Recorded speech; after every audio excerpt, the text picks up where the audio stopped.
artificial intelligence to facilitate human tasks, right? Like I like the way you phrase it, where we're not replacing, but we're just helping. We know the power of like what AI is, things like OpenAI and ChatGPT, kind of that replacement, right? Like, oh, it's going to take jobs, it's going to take this and that. You'll have less short post writers needed out there. Yes and no, because now you can create it faster. You'll still need a human led to make sure this stuff sounds right, it's in brand, it has your call to actions correctly or whatever else. So you can use it to do the kind of the outlines and templates and make really good emails. And sometimes they nail it. I mean, sometimes it's perfect. Do you guys recommend in like video as well? And then how do you use AI to help with that process? You can use some of the technologies out there to film a video and it can chop it up for you. But we use AI to help with scripts, but outlines for, let's say, a podcast. I think plenty of technology, you'll be able to say maybe a few hundred words on camera like we are right now. And it's all set up where then it can take your image and video and it's just you deep fake yourself.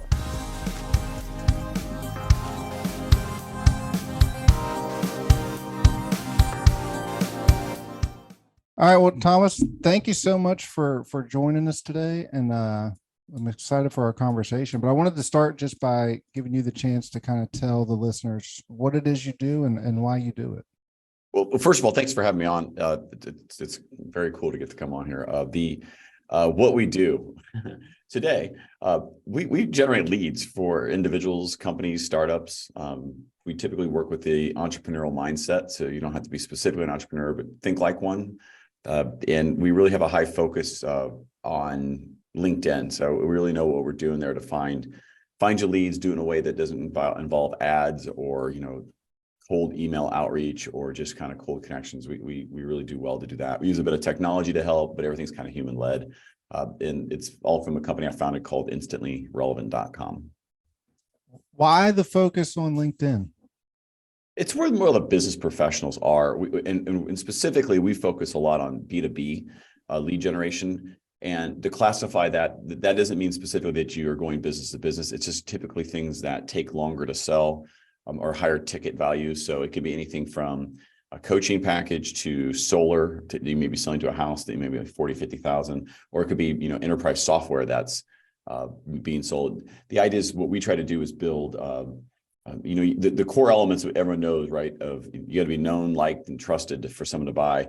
We actually believe that's not quite complete. There's a fourth leg of that stool missing called relevance, and so we make sure that you're relevant as fast as possible, and that develops the known, liked, trusted aspects quicker. And then when your customers are ready to buy from you, you don't really have to sell. They're going to know more about you. So we can get into the techniques of that a bit, but that's why, because that's where the business professionals are in social media today. That makes a lot of sense. And then I guess my follow-up to that be how do you define what relevancy is, or what does that mean when we're talking about this process? Yeah, relevance is it can be a vague word, but that's kind of the point. Is relevant to whom and what and when and where. So what you're doing or what you're offering or the problems you solve, are they relevant to the audience in a way that they understand your expertise? That you can solve problems, you've solved them before, that you're maybe creative or innovative in your solutioning. It's in everything's in the context for us of the customer or your prospect. Do they find what you're saying, what you're doing, what you're projecting, your executive eminence, your personal brand image, your company image, does it project relevance to what their problem is or what they're solving or what you're solving for their problem? That's how relevance is, in our opinion, is viewed, is in the customer's eyes. To yours, not what you think your relevant are, but what they actually have a pain point that you solve. And then how do you portray that relevancy? I guess, what are those tactics that you guys, without going into too many details, but, what is it that projects the relevancy to our customer base? Right. This is a bit of the strategy consulting elements we'll do with you as part of the services. But in short, you'll have an ideal customer profile, avatar, whatever you want to call it, persona. And you'll have a set of solutions, expertise, and knowledge that you want to transfer to the world that says, hey, I'm really good at this. I know these things. The trick of relevance is then creating content and outreach and then commenting on their relevant posts in a way that makes people attract into you, to be attracted to what you're doing. The other relevancy piece is when people do come check out your profile, they're making sure that it's actually set up correctly to convert to whatever your call to action is. So that's letting people know what you do for them, what they should follow, where they should go, and why they should hit your call to action. So a lot of people just put their website link, or they just put like, visit here or something. It doesn't tell me why. And not that mine's perfect, but in my profile, it says best meeting of your week. It tells you why you should click that link. It's going to be the best meeting of your week. And so if you're out there and you're, I don't say guilty of just saying, here's my website, tell me why I should click it on that link. They allow you that text to do that. So little things like that, to the header image, the banner image, what you say in your video, it just all of that comes together as part of it. And then finally, the content you kind of produce. That's another method. So you create content that's not, we do this, we do that. No one wants to get weed on. Well, a very small few people I think enjoy, but most people don't want to get weed on. And so you want to make sure that you're talking in customer voice of things you solve, problems in industry, innovative ways that your people are tackling these problems. And like I said, the first part of that is all about giving comments, giving attention to other people's content in an authentic way that actually attracts people to you. Because when you do that, you bring the barriers down. When you give someone else attention authentically and with meaning, and you're commenting on their post and you're interacting with them without asking anything, you're starting the foundations of the know, like, trust, and you're doing it in a way that's relevant to them.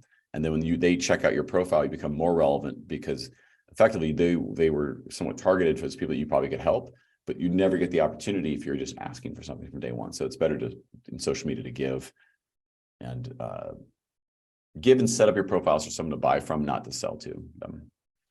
What's your background? Because like how, I guess what led you to this foundation of is it in traditional like media marketing? Is it in more the social media and technology space? Like what drove you here? Yeah, it's a common question. So I have a different perspective on it because I've come from a different background. So I've kind of born out of the .com time. I definitely remember myself to be a better developer than I was. But I've always talked well about technology and understood quite clarity of how it would impact a business goal or objective, what technologies could influence that, accelerate the organizational impact, and then the technology kind of stack of what you would need to do with it. So it's from developer up to executive to understand that full path. When you have that kind of skill set, that takes you on the consulting path of your career, and that's the journey that got me here. Was Big Four type of consulting, KPMGs, Accentures, PwCs of the world. And in the last 10 or so years, I've really developed a high expertise around intelligent automation and AI systems. And that's specifically where you use the right technology with the right human in the right moment to accelerate a human, maybe not so much replace them. So take away the mundane, repeatable things that you can do that you shouldn't do as a human, and let the humans do much more higher value, frontal cortex types of thinking, if you will.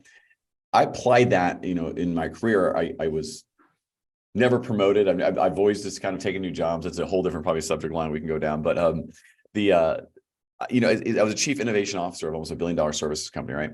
And in this, I was spending more time telling our story. We had no real marketing function. There's no like, here's all these services. What do we do with it? So I spent so much time working with marketing and the teams to tell the stories. I saw the massive inefficiencies to it. And they were keen for intelligent automation principles, which is leveraging technology that's available, like AI, automation, et cetera. Make sure that it's human led. So, humans leading these technologies do much better for brands, much better for interactions, much better for growing a network that matters. And when you put those things together, I applied those to this rule and started the company specifically because when I was working for a company, I couldn't count on marketing to find me leads to help us build a practice. So I built my own function, my own company around it, and then found success with it and just went to the market and started offering it as a service. That's pretty cool. I want to take a step back, and part of what you were talking about is how we're applying technology, artificial intelligence to facilitate human tasks, right? I like the way you phrase it, where we're not replacing, but we're just helping. How do you help businesses identify the correct technologies to implement to help that? Does that make sense? Because there's so much out there, right? And especially now with things that have come out, it's like, where do I even start to understand what technology is actually going to help me or my team? That's a fantastic question, and that is the consultative start that is often missed on the first kind of run of anybody. You get to what's called technology fatigue, right? Mm-hmm. You're like, oh, I'm trying this one, I'm trying ChatGPT, then I'm trying the Google version, I'm trying whatever this version is, And now there's images I can do. And you're like, oh, what about my CRM? Does it? And, next thing you know, you're like, do I use MailChimp? Do I use Pipedrive? What about Calendly versus Acuity? And then there's all these, other little tools that pop up and you're like, they look cool and they're promising and they become shelfware because you buy it and then it's $100 and you don't use it.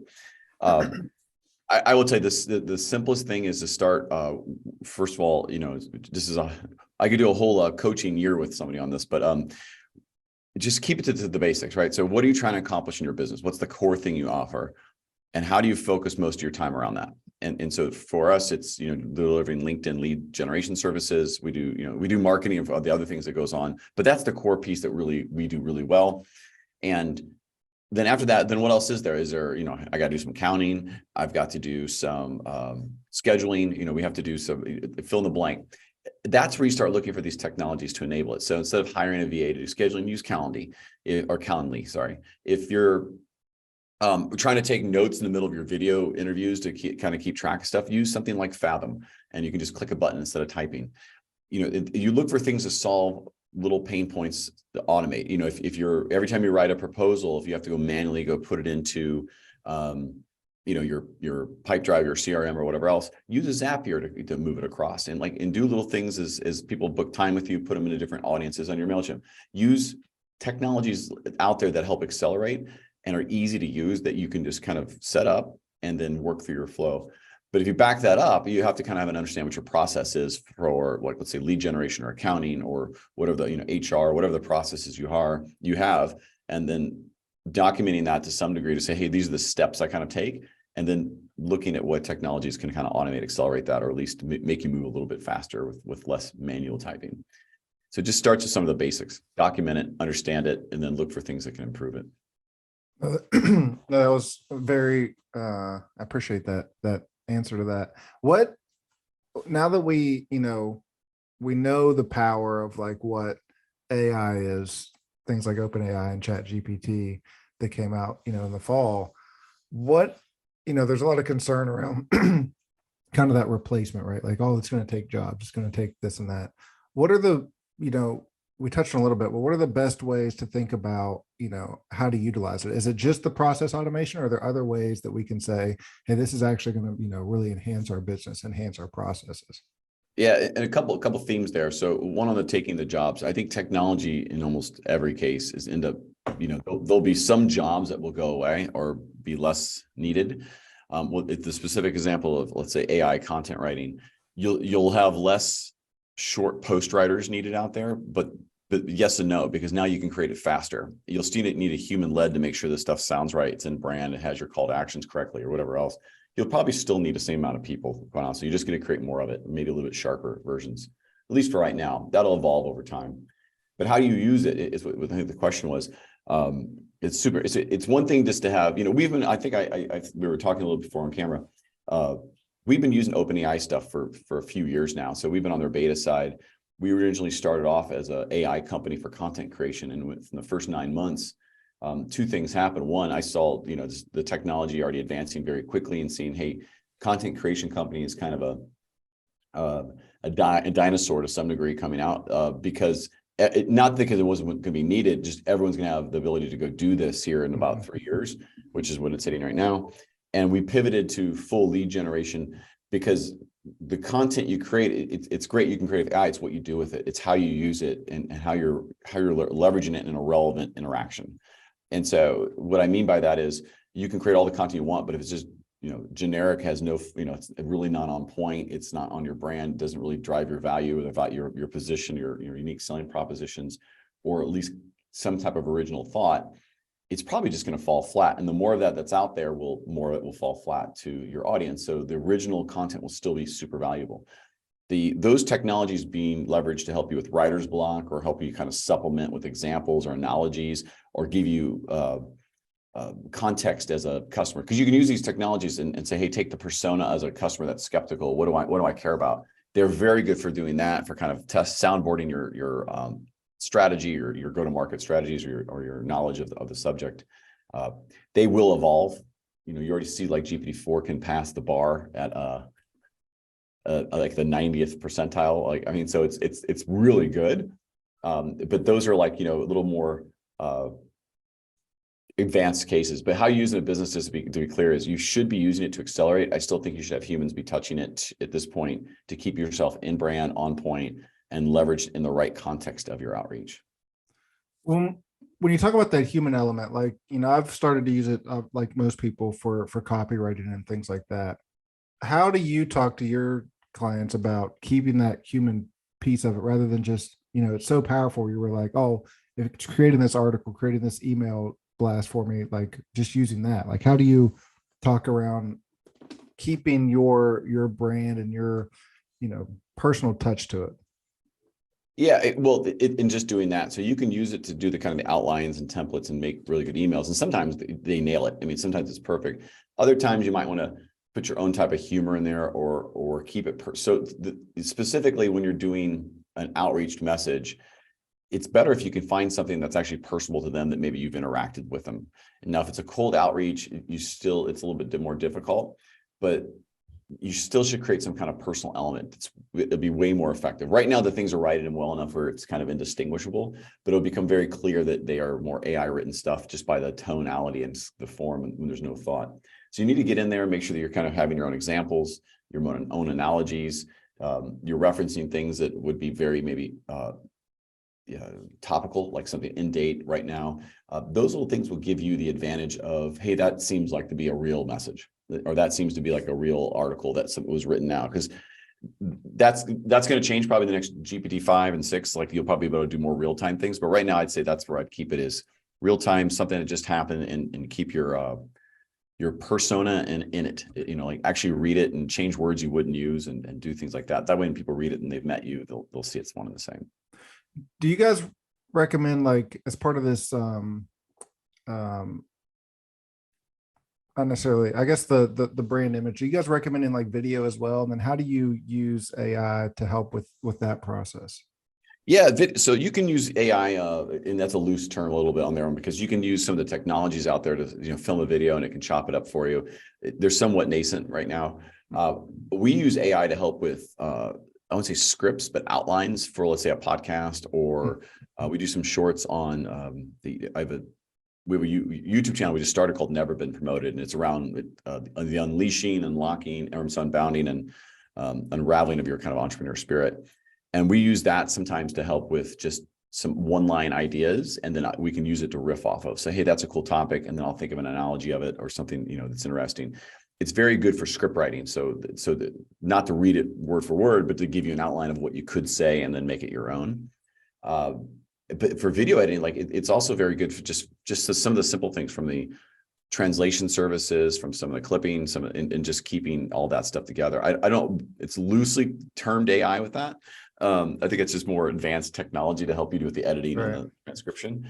The transcription is probably more AI, but I would use the GPT-4 that example to help you with ideas of what you should talk about on the subject. Do you think that's the next step for that technology, is the more almost autonomous, like, video and editing capabilities? Like, what is next for, like, what's the next development for something like that for ChatGPT? Yeah, I think it can go way further than that, and it'll depend on the kind of regulatory and where you live, but there'll be plenty of time. I think what's going to happen, you have plenty of technology to be able to, you'll be able to say maybe a few hundred words on camera like we are right now. Mm-hmm. And it's all set up where then it can take your image and video, and it's just you deep fake yourself, and basically be able to talk about anything based on the script that comes in. And change your clothes, change the thing, get a different look, shave 20 pounds off your face, whatever it is. I believe that's close now. I think that's going to be a very normal thing, where it's not really a deep fake, it's an enhancement of you. You already have these now where people swap in words and videos. Right. I think entire videos will get created just on an image of yourself with very little work. I can see where you just feed it the script, and it riffs. Well, you let it create the script, right? Too. Right. Well, so the idea would be, if you think bigger, right?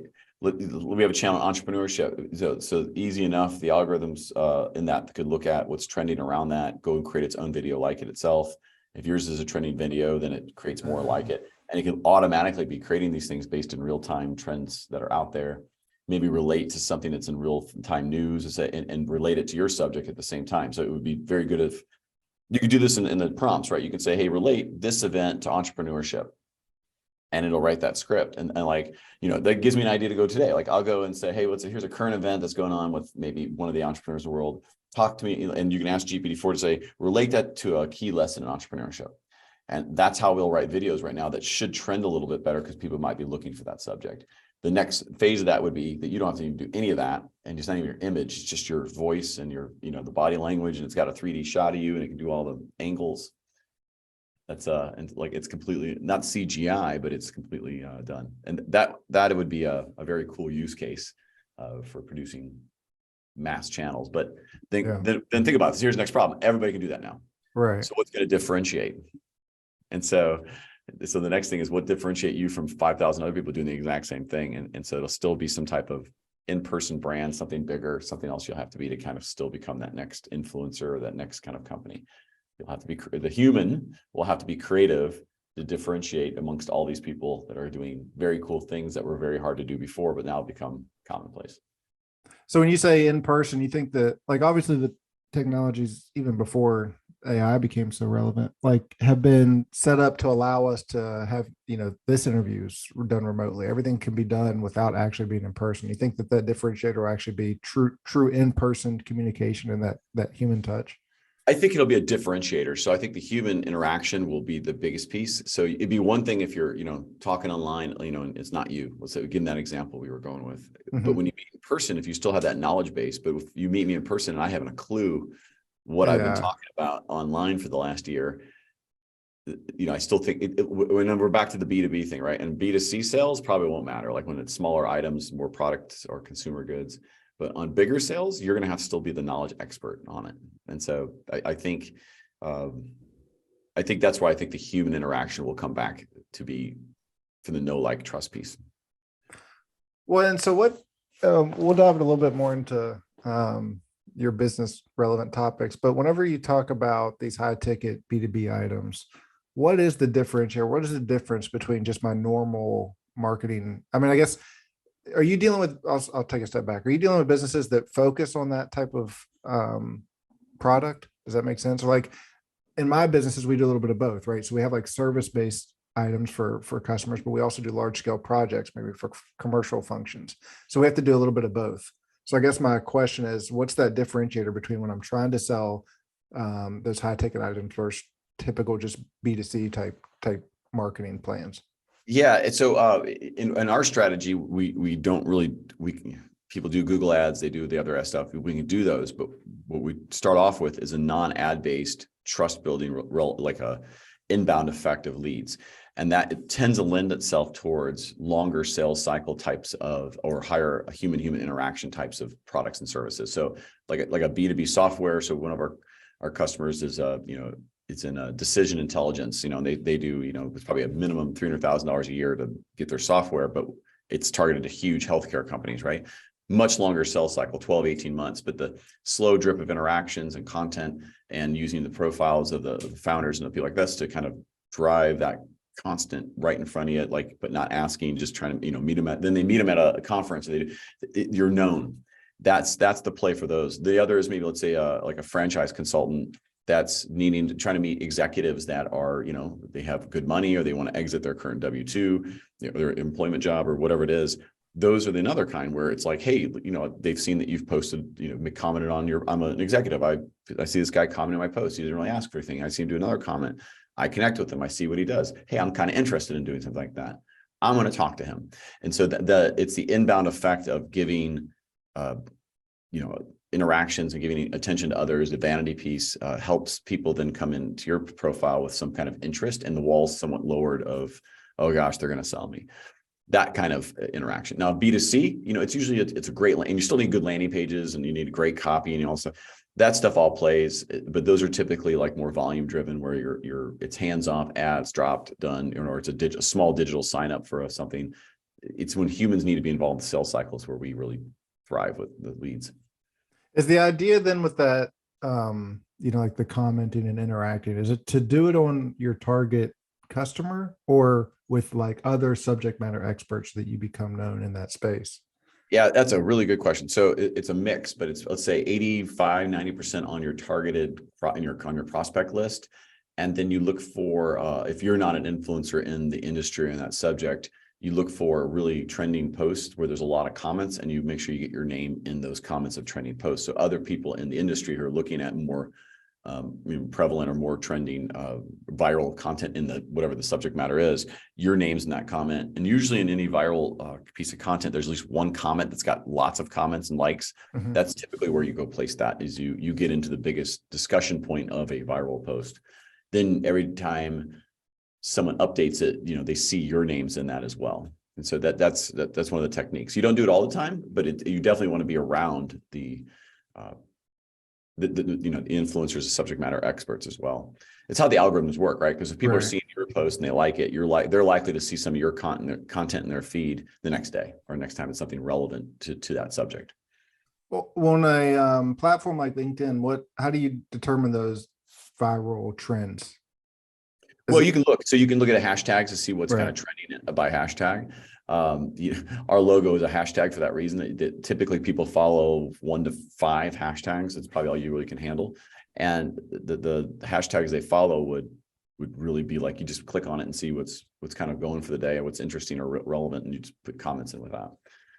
And we tell people, like, we're a time saver. So we network when you sleep or you're working. So we're out there doing things for you. It's not it's not something like where it's where you don't have time, but you need to do it. So what happens, a lot of entrepreneurs and smaller businesses, they get these kind of kill eat cycles where they're get some leads in, but they're trying to deliver the services for that. They're not having much time to do business development. So they get the downturn of, hey, I don't have as much revenue this month, I got to get some more.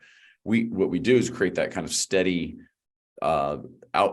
steady content, steady contact, steady approach to just being relevant all the time. Even if you're delivering, you're selling, it's always there. That way someone's working and networking. As we're speaking right now, people are networking for me.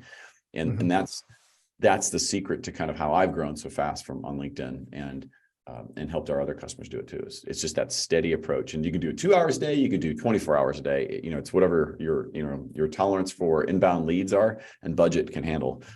But yep, that's the approach that works most steady. I'd say it that way. Right. So you're actually managing someone's, let's say, LinkedIn profile to manage that process for them. Correct. We can do, some people just do their business accounts. So we'll just be an admin into their business accounts. The personal accounts do much better. Mm-hmm. LinkedIn's a little unique with that, where they don't allow admin access to your account. So I think they'll probably change that in the future. If you have a professional personal account, where they'll allow maybe one admin in to kind of do something, Twitter allows it, other people allow it. Right. But for right now, we have to do a mixture of the two, typically between personal and business accounts. But we do manage your account, yes, to answer your question.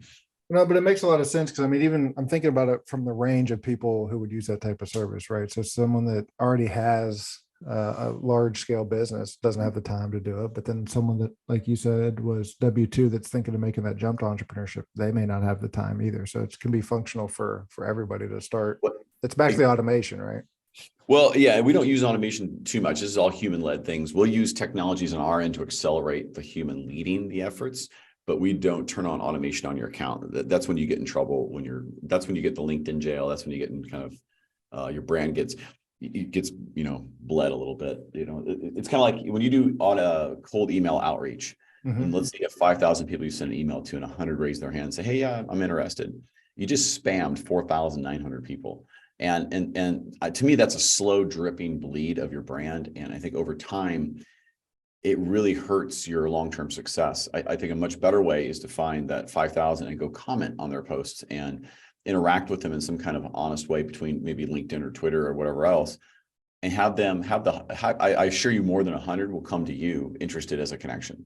Because we see it all the time where, I'm connecting 20, 50, 80 people a day inbound, and they're coming in and say, hey, I'm interested in what you're doing. What do you and that works so much better. And then if you did all that and you commented and you warmed all these people up for a while, and then you sent them an email because you had it, because it's part of a list, your connection rate and your interest rates can be much, much higher.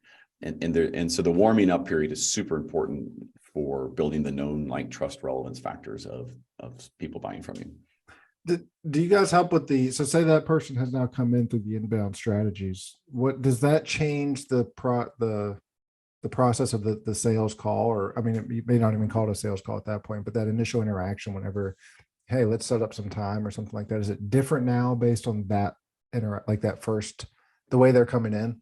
Yeah, there's a little slight mind change you have to do where, especially when someone's coming in a network, and now if we're working your profile, they'll know what you do, they'll know what you kind of sell or what your services are. The key is to come in and just ask them what they do, to still not ask for anything until they've asked you the question of, hey, tell me more about what you're doing. Because if they're actually interested, they usually get to it. It's like, hey, I want to hear more about what you're doing. And then that's your opportunity to just do, that's when the sales, funnel, so to speak, begins. And once they've taken that, they can say, yeah, it's interesting, or I'm interested, or send me a proposal, or maybe later. That's when your drip campaigns and all the other things can start off. But in that thing, you say, hey, listen, you're in my Calendly, right? Now that we have one together here, you're in our mailing list now, right? You'd be like, okay, to send you some stuff, just kind of keep you informed of what's going on, what we find. Most people say, yeah, it's fine. And you just add them in. And now you've got a contact that you've met with, they understand it, say, hey, cool. It'll be in your email once a month or whatever it'll be. And now you have a true list that's warm and sales funnel driven, and you haven't really oversold them. You haven't done anything. And it depends on how you've done your services, but people are interested at that point, and they're ready to buy. And when they're ready, I tell people, I don't sell anything. When you're ready to buy, you can come to me and I'll tell you what we can do for your budget. And it works pretty well. But I just like that mindset a lot better. Like I've never been, the aggressor in a sales, process. So the idea of someone saying, that new thought of, let me just provide value, let people come to you and that they're going to be interested, just rings a lot more true with me. And I think for a lot of people. Yeah. Well, it depends on so some aggressive sales do make sense. Depends on what you're doing. And it might be time-based and it might be like the FOMO. There's places that works. But the type of business, at least that we do and how we interact with our customers, we want them to be around a year from now. And I find if you hard sell people, they're much more likely to leave 30, 60, 90 days. Most of our customers, unless there's some type of just maybe personality conflict that ends up happening where they're unpleasable, or I wrote an article on this, why you should fire your customers sometimes. Yeah. But unless you have some, they're just not pleasable, and no matter what you're doing, and they're just burning too many hours for the revenue, and you have to go. Most of our stay 12, 15, 18 months and going. So it's because it's in the early process that we didn't sell them anything. They bought our services and bought into how we approach it from day one. If you're selling what you're doing the whole way, they're going to leave eventually. It's just going to burn them.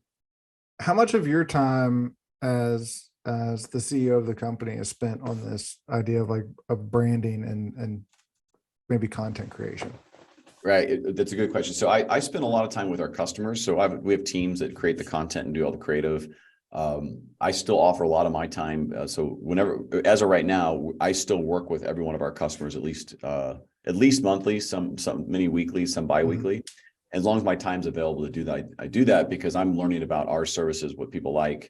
So we're about 2.5 years into the journey at this point in 2023, right? And I still make my time available, and so just for me, but from an entrepreneur out there thinking they're going to be the boss and take a step back, and you can, but you put your company at risk when you transfer that. And in those first critical couple of years, 3 years, what you're doing. So I plan on for the end of the year, staying very front and center. We'll evaluate kind of what our recurring revenue is at that point to see if I want to bring on additional resources to start training them to kind of fulfill that, that strategy need, that, the weekly touch points with our customers. But I'm in it every day. No, that's awesome. I love it though. Well, I think that's key, but that's a common misconception, right? People think they want to become a business owner because that means you do less. That's often the opposite. It is the opposite, but it's not work at that point. So I'm writing a book called Never Been Promoted. I think I hinted at it earlier, but yeah, I've never been promoted. But the idea is that, the entrepreneurial journey is, into my opinion, kind of 3 phases of unraveling, unbounding, and unleashing. And the unraveling is where you're figuring out your idea of what you could do, who I am, what am I capable of, what I'm not, what would I be happy, why am I looking, all the things that go around that. And once you've kind of locked on to, I think I can do this, I think this is an idea, I think some people would buy it, whatever it is, and I think I have a skill or I could learn it to do it, it becomes the unbound spot where you move into the excuses, the obstacles, the fears, all the people who aren't really, people you might have to stop hanging out with, the people, people you need to add in your life. It's all the things in your way, things that tether you down to allow you to kind of get to the last stage, which is the unleashing, which is where you move maybe from it's a side hustle to, or it's you have a full-time job to you have no safety net. You are now the entrepreneur. You're on your own. And you realize in that moment though that the security you thought you had maybe in your employment is not actually as secure as you thought. And you realize that you are your own security and your own idea and your own thoughts and your own business. It's all on you. So there's some pressures there, but once you realize that and you just unleash it, you get behind it, it's just a matter of you being resilient and staying there. So that's what the book's about. And the podcast that we're starting here, we literally just started the YouTube channel maybe a couple of weeks ago here in May. And but that's what that's about. And I bring that coaching element into every one of our instantly relevant customers. So they get that as part of their service as well. But we're going to strip out that part and just some people just need pure coaching. They don't need the marketing piece. They don't need other stuff. They just need advice. And so that's where I'm going with that. No, I like the idea of the book and I'm excited to hear the podcast. But why do you think it was going like you were never promoted? I'm curious. I hate working for people. I think that's what it is. I don't mean it mean. Yeah. It was that or worst employee ever. Yeah. But it's, I have this entrepreneurial spirit in me. I had the dream job, right? Like, it's early 40s, chief innovation officer, huge company, making lots of money. I mean, way more than I ever expected to. And, it was really fun for the first kind of 12 months. And we did really good for the first 18 months. And then out of nowhere, but I'll tell you along the way, I was kind of like, I thought I could do more.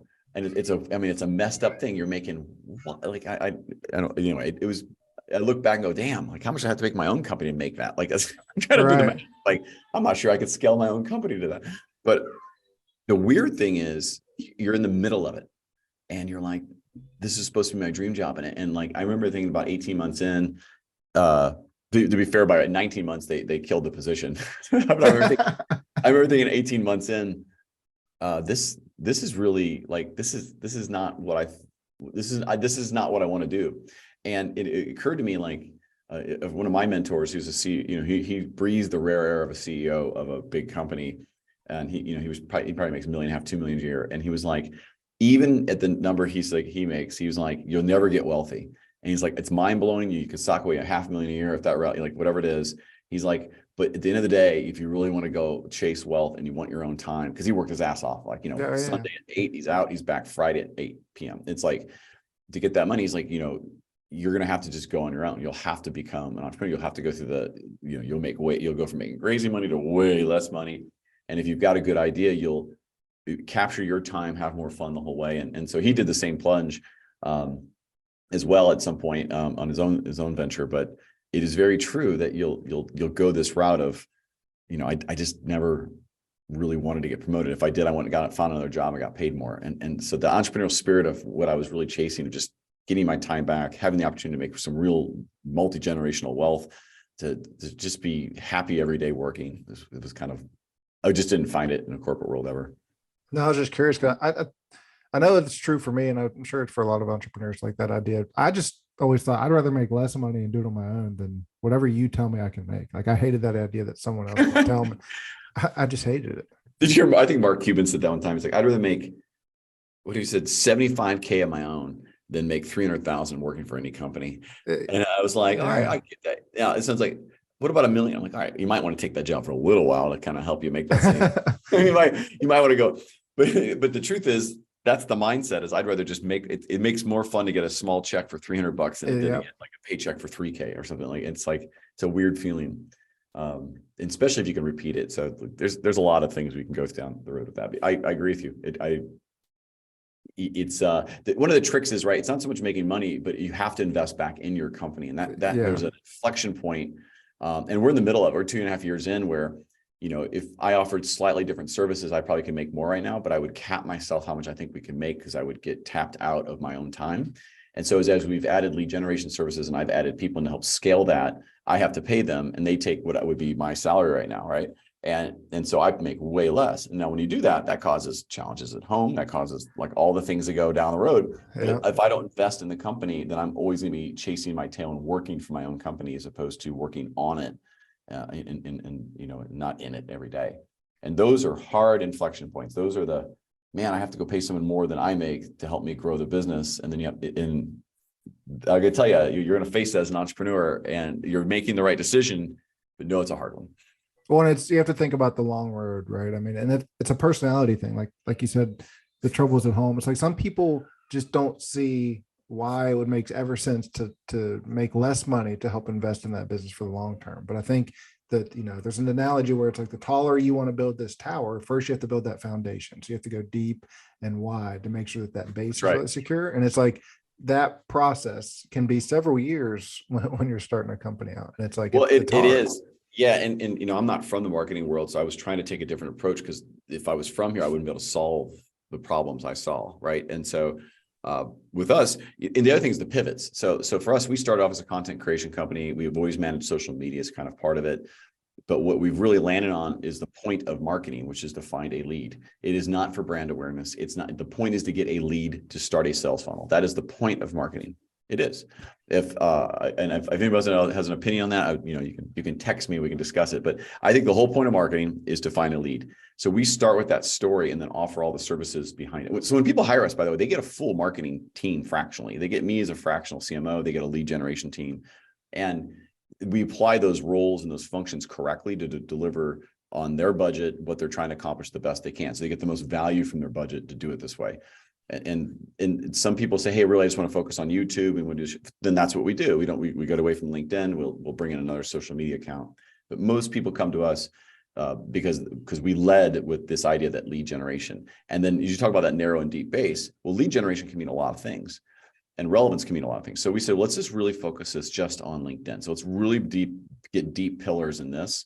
And when you grow a pillar of anything that's attached to something bigger, you can always expand later to some other parts.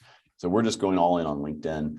And we do that really well. And I would tell you as an entrepreneur and telling other entrepreneurs out there, find the one thing.